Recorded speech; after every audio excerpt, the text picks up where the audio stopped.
Yep.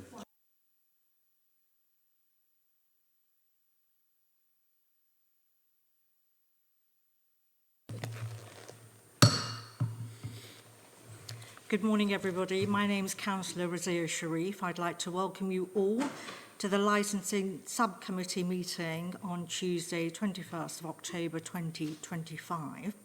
To my right, I have Councillor Paul Kasker and Councillor Alan Lyons, and I also have from Democratic Services, Serena Shani.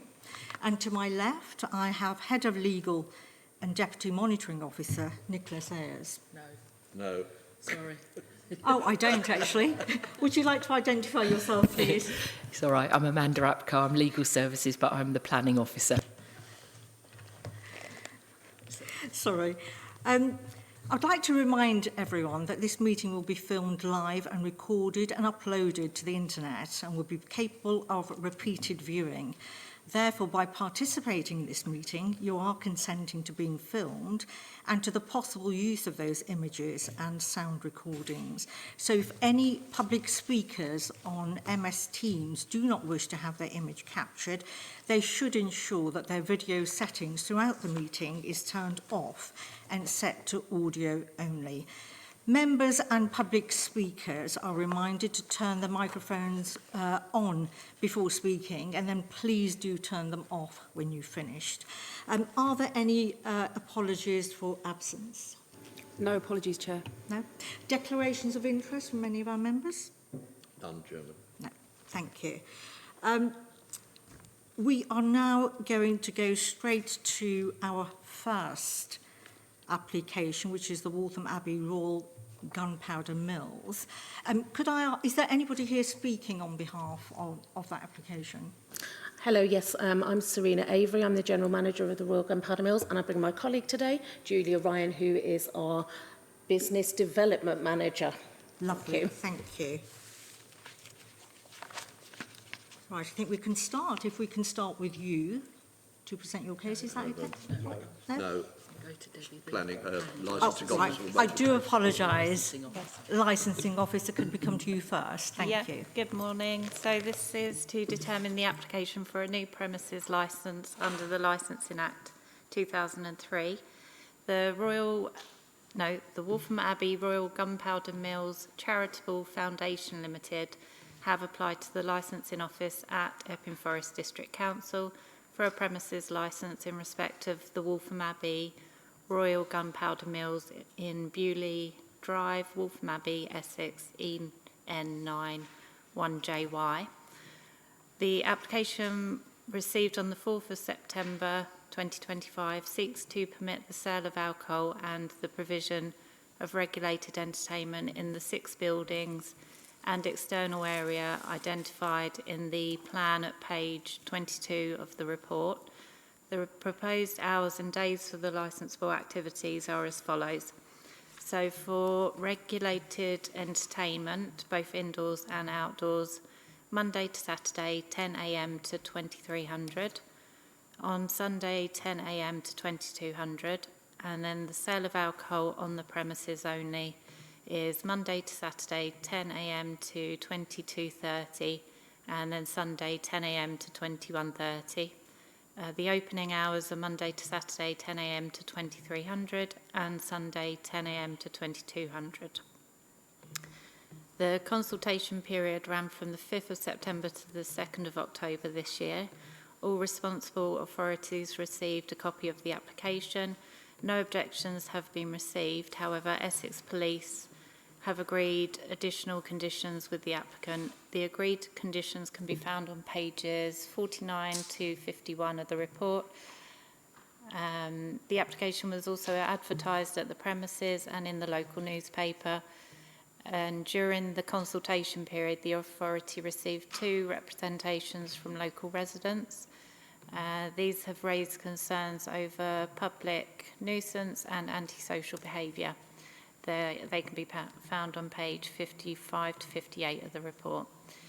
In determining this application, the subcommittee may take any of the following steps as it considers necessary for the promotion of the licensing objectives, namely, A, to grant the licence as applied for, subject to the conditions mentioned in the operating schedule, modified as the subcommittee considers necessary for the promotion of the licensing objectives, and the mandatory conditions specified in the Licensing Act 2003, or B, to exclude from the scope of the licence any activities to which the application relates, or C, to reject the application. Thank you. Thank you very much to you. Could I now come over to the applicant, please? Yes, thank you very much. So thanks firstly for everybody for considering our licence application today. I'm assuming everybody's had a read of our application. First of all, I think we want to say that we take our responsibility as a heritage site very, very seriously, and are extremely conscious that our site is in a relatively quiet area for our neighbour, and any additional activity is very obvious to our neighbours. I think we were quite shocked and disappointed that we had a couple of objections. We get on very well with our neighbours and have quarterly meetings with them. We're in regular contact through emails, WhatsApp groups and text messages to let them know what's going on, and have really good relationships with the Residents Association, both on the Bewley Drive and on the Flagstaff. We've actually got a couple of emails here. I don't know whether I can pass those around, but they are emails that kind of are fully in support from the Flagstaff side and the Bewley Drive side of our residents, and also an email that shows that any concerns that one neighbour had kind of were raised with me via email, and then we, allayed those concerns for them to clarify what was in our application. So I think the objections itself have kind of come from misunderstandings maybe from what our licensing intentions are. We have applied for kind of quite broad hours, really because we need the flexibility to do what we do. So we are first and foremost a museum and a heritage organisation. We look after 170 acres, and we have things like schools, group bookings, and public openings, which take up most of our time. Currently, we're only open to the public every alternate Saturday, so every 2 weeks. So there's every Sunday, sorry, and so there's quite a little activity. This has been kind of really from post-pandemic, so there was a real dip in visitor numbers and all those sorts of things, as I'm sure it's no secret to anybody that heritage organisations are really struggling since the COVID-19, and funding is really hard to come by.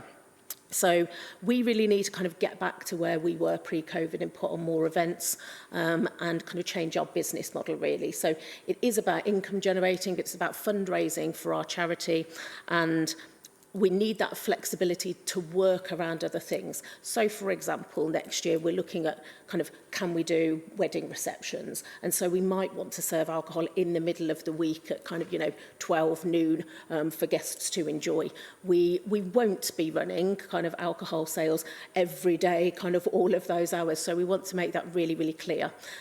We have a new board, lots of new staff members, a new CEO that's just started last week. And so we've just agreed our events programme for next year. So we're looking at a frequency of kind of 3 large events throughout the year. So that might be 2,500 people with licensable activities. And those will be family events. So, for example, 3:30 till 7:30, which is what we do our annual fireworks event. So not late night.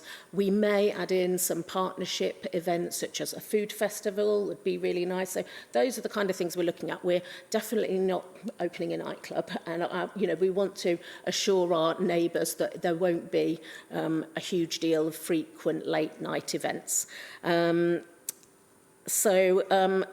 I think there's a couple of kind of historic complaints mentioned in the letter. I think they are very historic. We keep a complaints log, and the only ones that we've had over the past 3 years is one about a light shining in somebody's window, which was rectified immediately and was very informal, and another one is about trees, so it's not to do with kind of licensing objectives at all.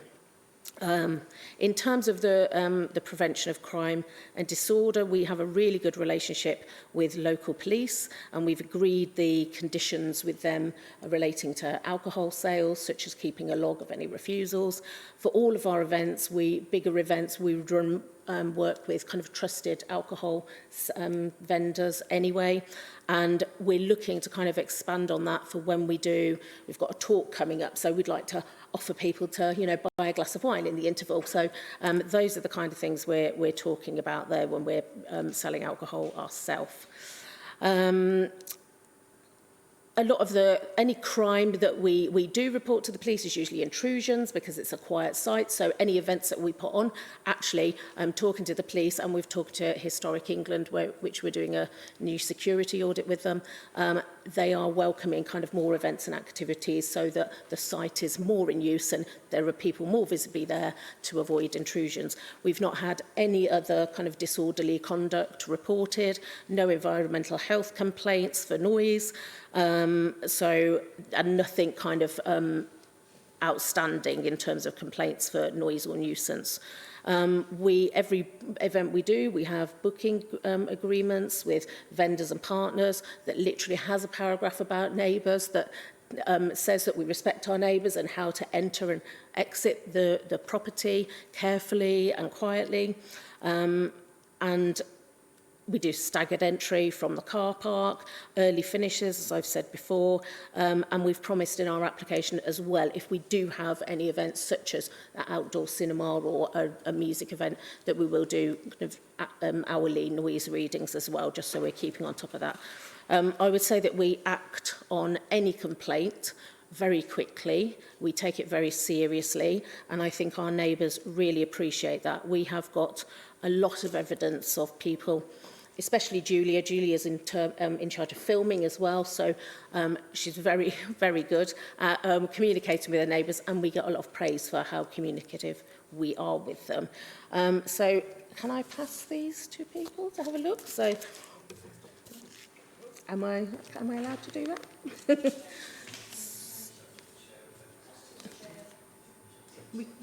I'm happy to take them. Yep. If that's okay. So the first one here is just a Bewley Drive residence. So that's kind of in support of our application. The one on the back is a Flagstaff neighbour. And then this thread here is one of the neighbours who has asked me questions about the premises licence. I did have a meeting as well, but unfortunately the people that objected, I don't think, attended the meeting. So that's a shame. Thank you.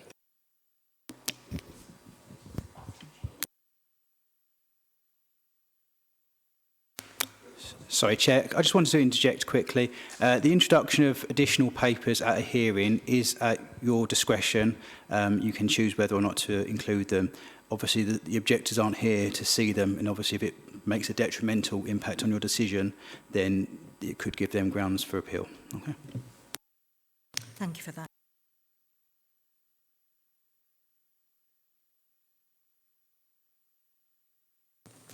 Has the applicant finished now, or do you have anything more to add? Yes, thank you. Unless do you want to add anything, Julia? Hello, thank you. I'd just like to quickly say that, as Surin has mentioned, I'm in charge of filming, and I think I'm a local resident myself. Filming can sometimes start earlier in the morning and finish, around 11 o'clock. I'm very strict with film crews. I meet with the transport captains. I will not allow them to cause disruption. I will turn them off site if they cause any problems. So I'm very diligent about letting the neighbours know filming will be happening. I brief the film crews before they start work. I go and speak to them again because I wouldn't want lots of vehicle movements and engines idling. So we get the vehicles in as quickly as possible and off site as quickly as possible. I remind them no open windows, no music, no chatting, no starting phone calls, because especially at quieter times, that noise might echo. So we're very strict on that. So I want to reassure neighbours that regardless of the outcome of this, we'll keep communicating. And I think the message I'd like is if anyone has got concerns about anything, please come and talk to us. Don't wait for a hearing to release any frustrations you've got. We want to work with our neighbours and we want them to come to us, whatever happens today. Thank you. Chairman, can I just come in and ask if we have time just to read these papers before we go any further?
Alan Lyne for questions. Thank you very much, Chairman. Yeah, I have got a couple of questions. Just looking at those papers, I don't think it materially changes anything. They're mostly in support. What I was particularly concerned about was the comments in the letter of the 1st of October, where was a comment about an outstanding document or a request from 2022. We've been acting on behalf of neighbours along Hoppet Road boundary and no significant action's been taken. Can you enlighten me on what that was? Yeah, so this is one of the kind of complaints I think we had, and that's actually not about any kind of a licensable activity. I think it's about kind of tree lines and boundaries. So it's about kind of tree management, I think, which is still kind of an ongoing kind of issue. We've solved half that problem this year, and there's budget in the accounts to do the other half next year. Without explicitly kind of saying what it is in that letter, that's the answer I can give you, because I'm not. There's no other kind of complaint from going back to that time that we're aware of. Okay, I mean, I was particularly interested because if that is a concern of residents that you're not responding to issues, then I think that is a reasonable concern, and it's just how you respond if there are particular issues. I'd be interested to know. Yes, so as I said, I'm fairly new to role, so I'm kind of 6 months into role, so I've started neighbour kind of quarterly meetings as well, so I'm having those with Flagstaff and Bewley Drive residents. We are in more regular contact kind of through emails and WhatsApp groups to let people know events and activities going on, and they have all of our details. If they want to kind of raise any concern for us, then that is logged and kind of annotated as we go on. But I think the meetings is probably kind of more progress that we've kind of made recently. So just so we can kind of discuss people's concerns, like Julia said, kind of early on and kind of get to the bottom of them. Okay, so there's a sort of resident engagement strategy that you have in place that will deal with that. Yeah. If I may, Chairman, there was concerns about noise and also about traffic. I mean, can you comment on what they're talking about here? Because you said it's occasional use, but again, the noise issue and the traffic issue could be something. If there's, was it say 3,500 people on the site? Up to 2,500. So our insurance covers us up to 2,500 people. However, we don't have parking for 2,500 people, so we have 100 and something car parking spaces. And in all of our kind of ticketing information, we encourage people to walk from town into site rather than use their own vehicles. We always have a traffic management system in place, and for any of our big events, like the 2,000 people, we have trained SIA security personnel actually doing the traffic management in and out of car parks and making sure people are doing a staggered exit in and out. As I said, our events are quite early finish in the evening as well at the moment. The large events are because they're kind of daytime family events. So we expect everybody off-site for, say, our fireworks event to be off by 8:30 in the evening, which I think is fairly reasonable. There may be kind of heavier traffic coming in, but it's if we're looking at kind of 3 large events a year and a number of smaller events, it's not going to increase significantly. And actually, we have a business who use our car park daily. They hire spaces off us to use anyway. So there is kind of a constant move of traffic, but it is a public road, and I think, you know, to be reasonable, we kind of can't stop every noise that's coming in. So we try and do the best we can. And as Julia said again, you know, we have strict rules about please don't rev your engines when you're leaving, all of those things, and respect the neighbours. And we say that in briefings as well, all of our event briefings, we make it very, very clear that we've got neighbours kind of on the corner as you come out to the gate. So we need to be respectful of that. Just one point of clarification. If you've only got 100 parking spaces on site, is there any sort of off-street parking that you manage to prevent any nuisance in the streets for people parking outside houses, etc.? It's almost 200 spaces, but we do make sure that nobody parks on Bewley Drive, so we have stewards in there during event times so that people don't park on the drive itself, so that they're only paid car parking spaces, and once we're at capacity, that is it. We direct people to car parks in town, and we don't allow any cars coming down that drive unless they've got a car parking paid ticket. Sorry. May I respond as well, please? Thank you. Just to pick up on a couple of points, because I've been around longer than Serena. So we had our fireworks event last November for the first time in a few years. And in addition to having stewards and SIA guards on Bewley Drive, we also pinned off along the grass line so that cars didn't come down and try and park on Bewley Drive. And the residents have put private property, residents only, along the whole road anyway, which, although it is a public road and we're at the end of it, we haven't objected to those because we agree we don't want people just coming down Bewley Drive and, you know, disturbing people. So we don't mind that, although it does actually confuse our visitors. When they turn into Bewley Drive and they see multiple signs saying private property, they're not quite sure they're in the right place. But that's fine. You know, I understand where the neighbours are coming from. So parking, we make it very clear. It's, as Serena said, prepaid book parking. And there are, my estimate, there's 550 paid parking spaces in Waltham Abbey. I've counted. So I need to double check my figures because things change. And that doesn't include off-street parking, you know, in the evenings, that sort of thing. So we do send that message out, don't drive here unless you've paid to park. And just picking up on noise, because I do filming, and in the 3 years I've been doing it, we've actually had explosions on site. One for a PBS documentary, we had an explosion at New Hill on the Lake. I alerted all the neighbours, the police. I didn't even hear it on site. We had surveyors on site on that day at our cafe, which is the main hub of the site. And as the crow flies, it's probably less than a mile away that explosion was. It wasn't heard. Because we are an island site, we absorb quite a lot of noise. So when there's music in our cafe, outside you can hear it, but as you walk across to our office, which is nearer to Bewley Drive, you don't actually hear it. You may hear, is there music? Yes. So we do monitor it anyway, and as Serena says, going forwards, all being well, we will do hourly monitoring of any music events or things like that. But we had no complaints after fireworks. I've had no complaints after filming. In fact, I've had emails from residents saying it's great to see the place generating income. So thank you. Thank you. Councillor Paul Casco, do you have any questions? Oh, yes. I've got quite a few comments and questions here. I know the site quite well. So I've got some basic ones. By the way, we have an Epping Forest District Council representative on your board. I'm not sure who it is now. It was Helen Kane, I believe, but I don't think it is now. I think strictly speaking now, since our boards have changed, they're not actually board members, but they are the person that, from the council point of view, liaises, and I believe, yes, it is Helen. It is. Yeah. Okay, it is still Helen. Okay, thank you.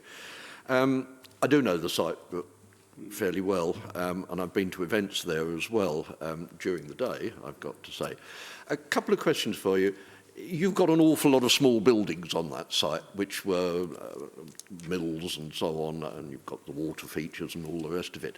Your line goes around every single one of them, and it is therefore your intention to ask for a licence for every single one of them, and the field, by the sound of it. Is that, am I correct?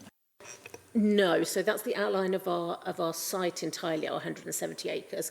But the part that we're asking for licensing of are those 6 buildings that we highlighted and the mead, which is just the green. There are spaces within our 170 acres that are out of bounds to public that get barriered off, and we wouldn't want public going in there. So we certainly don't want those smaller buildings kind of being licensed or any of the other outdoor areas. And we're also a triple SI as well, so Site of Scientific Interest. So, you know, we need to be really careful that we're looking after the habitats and things as well. Okay, understood. Right. Are you intending this to be essentially your own events, or are you going to let out the premises to other people who are running events?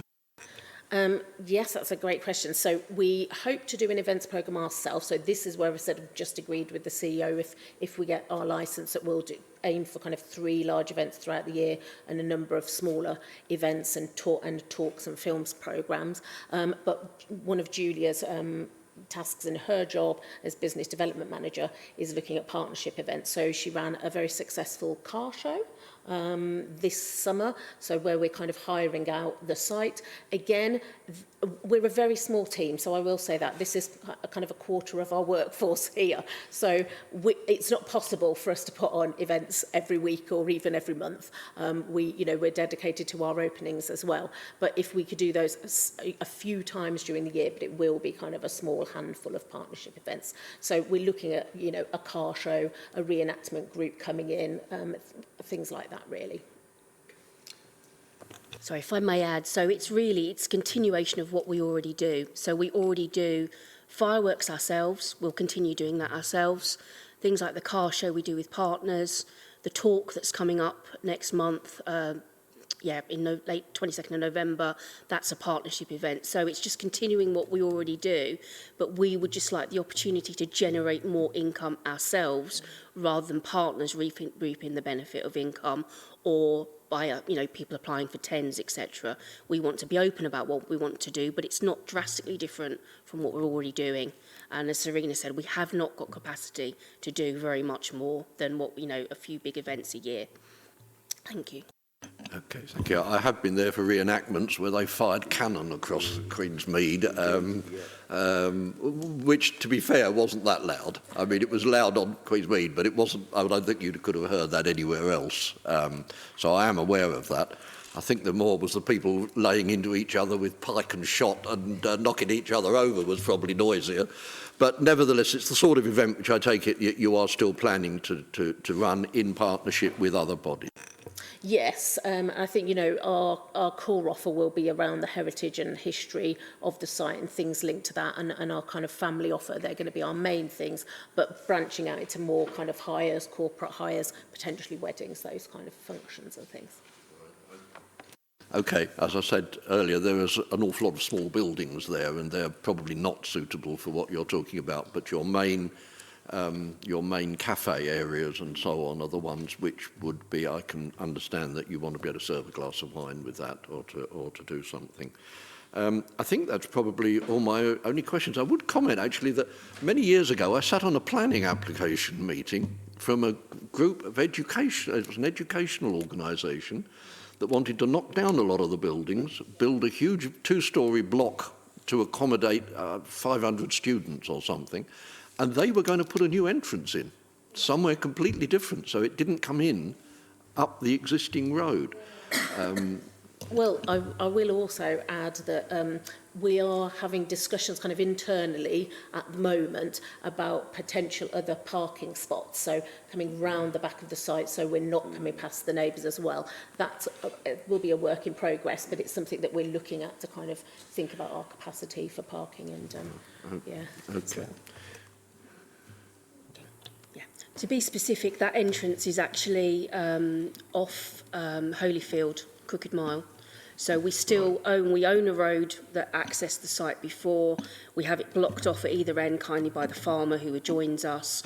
And occasionally it's used for filming access by arrangement with the farmer. It's our road, but he very kindly, as I say, blocks off so we don't get incursions there. But I am conscious as a local resident that is a busy road. So there's an awful lot to be considered before that could ever be used for entrance and exit. But that part of the site is outside the SSSI, outside the Schedule Ancient Monument, and there is potential for parking there if we could, in an ideal world, perhaps get people to park and shuttle bus them down to the main site, but that's a way off. I'd love to have the money to even think about that. Thank you. Okay, we did actually turn down that application. I think that's all the questions I've got, Chairman. Thank you. Thank you. Councillor Lyon, Thank you very much, Chairman. Sorry, I've been looking at your application and the timings. 10 o'clock in the morning till 2300 hours and 2200 hours, I think, at the weekend. Could you say why it's so early in the morning? Because from what you're saying, most of the events are not going to be at that time. Yeah, so this is to kind of cover us if we're having something like a food festival where we kind of want to run kind of all day on a Saturday or something, and we have licensable activity throughout the day. And so I've just thought we'll kind of blanket, put it in, and obviously will adhere to your conditions if, you know, there's any change within that, whether that's in duration of activity, whether it's in terms of frequency. We've just put that in for flexibility again, so that, you know, if we have a wedding party and they're turning up and they arrive on site at 11 and want a glass of bubbly, then we can offer them that, really. You have actually qualified it in the comments as well, so I think that helps. Thank you. Just to say, it's my fault that I asked for 10 o'clock purely because the only incident I can ever see us serving alcohol at that time is for a bride getting ready who wants a box fizz. I cannot see any other time where we would want alcohol served that early. No. Thank you very much. I think most of the questions have been asked, but I do have a couple. Could you qualify adult entertainment? What exactly is that you've popped on the application? We have said no to adult entertainment, so that shouldn't be on there. It's actually on the application here. Maybe I've made a mistake, but I can see adult entertainment. No, that shouldn't. Section 16 of 21. 29. Page 29. Unless we've made a mistake and ticked a wrong box. Oh. But that's definitely not what we've applied for. Oh, it says no. We've clarified it. That's okay. You had me worried then. It was my mistake. I'm looking at the timings and thinking, Yeah, but what is adult entertainment? Right. Parking is still a concern. I know you've talked at length about the parking spaces and directing guests to various car parks. Are you looking at, in the future, of organising car parking on the site more than what you have at the moment? Because at the moment you've said you've got about nearly 200, yeah. So, for example, fireworks last year, I think we sold 167 car parking spaces. This year, we've opened up our overflow car park space as well to add another 40 in. But there was absolutely no problems from what my colleagues say last year in terms of that. A lot of people walked up or got public transport. And I think at that entrance, we wouldn't really want to increase the car parking. That would just mean there is more traffic on that road. As I've just said previously, we are having discussions about, is there another part of site that we could open up? As Julia said, could we shuttle people down? We've got a lot of acreage. It's just a little bit far away from where our main activity is. But definitely kind of in the future, if we want to do more big events, that's something we're kind of looking at and having discussions about. Okay, thank you. And just going back to the quarterly meetings that you have with residents, obviously we've seen some of the statements that you produce, but there are two very strong objections in here also. And the two objections do cite traffic, noise. It is a concern, obviously, you know, if you're living there. How are you going to mitigate that other than the just quarterly meetings? Because I think residents really do need reassurance. Yeah, and I think, if I'm honest, I think it's quite subjective in terms of what's noisy. As I said right from the beginning, I think we're quite a quiet site, it's a quiet neighbourhood, so I think when there is increased traffic, it's very noticeable. But, you know, we put in measures in terms of getting people in the car parks, getting people out. I've said that in my application we will do noise readings as well. I'm of the opinion that I don't think there's any more traffic or any more noise from kind of road noise than would be kind of on a normal and not even a main street. So in terms of that, I think we just need to meet with residents to see exactly what the problems are. I think they need to speak to us and we can kind of be clear on what they think, because the rest of the residents don't really feel that there's an issue. So I mean, as the business grows and you have more and more events, the traffic is going to build up. When I say traffic, pedestrian traffic is going to build up, and that could potentially have a knock-on effect. And I think that would cause concern. So that needs to be looked at ahead of time. If I may add, we say we have had no complaints about noise or traffic. And I'm aware from one of the letters of objection that the resident believes that it's a private road. It is not a private road. It is an EFDC local road.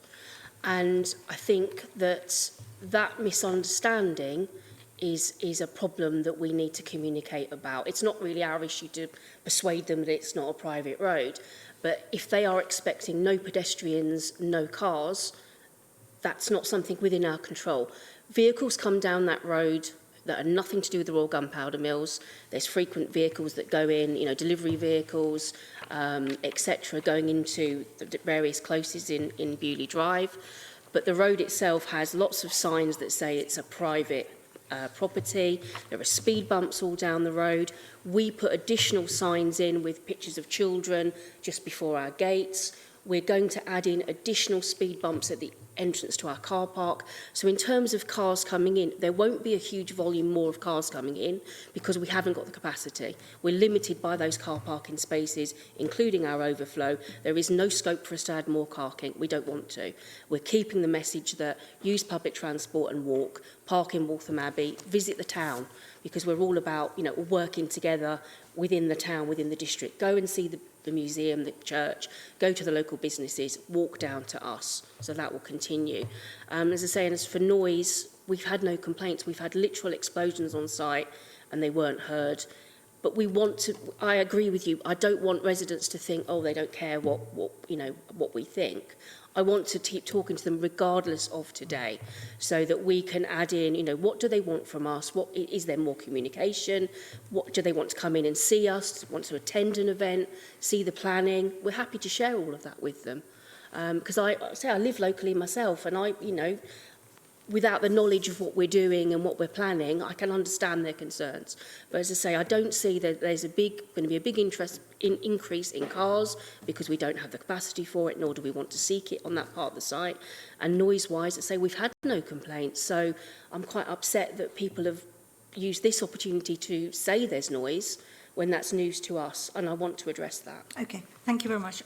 Any further questions, councillors? And one comment, I would add that the two people who did complain haven't turned up today. Oh, I was going to say the same thing. Yeah. It's easier to complain when you're not having to come face to face.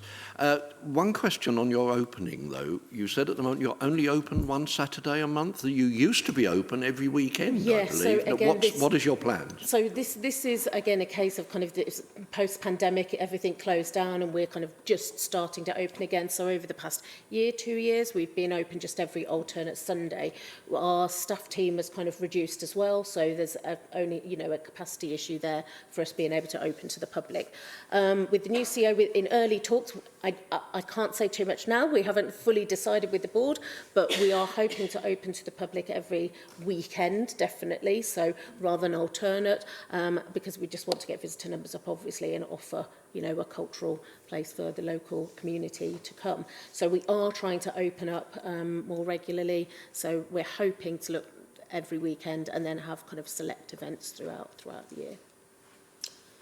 If I might add, because I've been around a little bit longer than Serena, we have, since I've been involved with the Mills, which is about 3 years, we did alternate Saturdays every Sunday, and then for the last 2 years, we've done every other Sunday, as Serena said. So we may be looking at doing every Sunday or a mixture of Saturday and Sunday, but the opening hours for that are 11 till 4. We've never had any parking issues. Our visitor numbers aren't huge. They're very manageable. And with the car park rental during the week, they're not, so there's not an increase in traffic at the weekend. It's about the same or less, actually, sadly, than there is during the week. And again, we encourage visitors to cycle, walk. So our weekends don't generate extra traffic. It's about the same or less than during the week. But you do intend, hopefully, to get back to as you were before COVID. Yeah.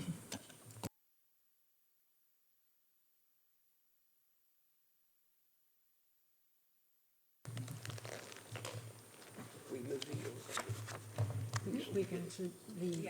Or should we go up the... We are going, Serena's going to take us.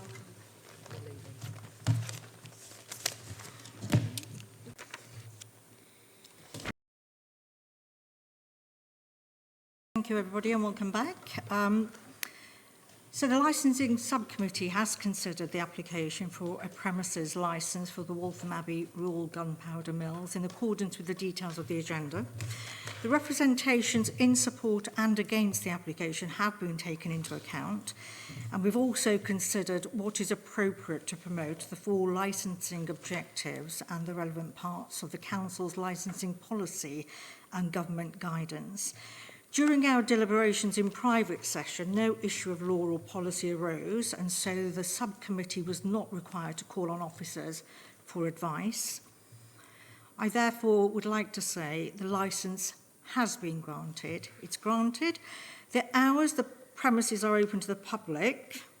So the opening hours Monday to Saturday, 11 to 2300 hours.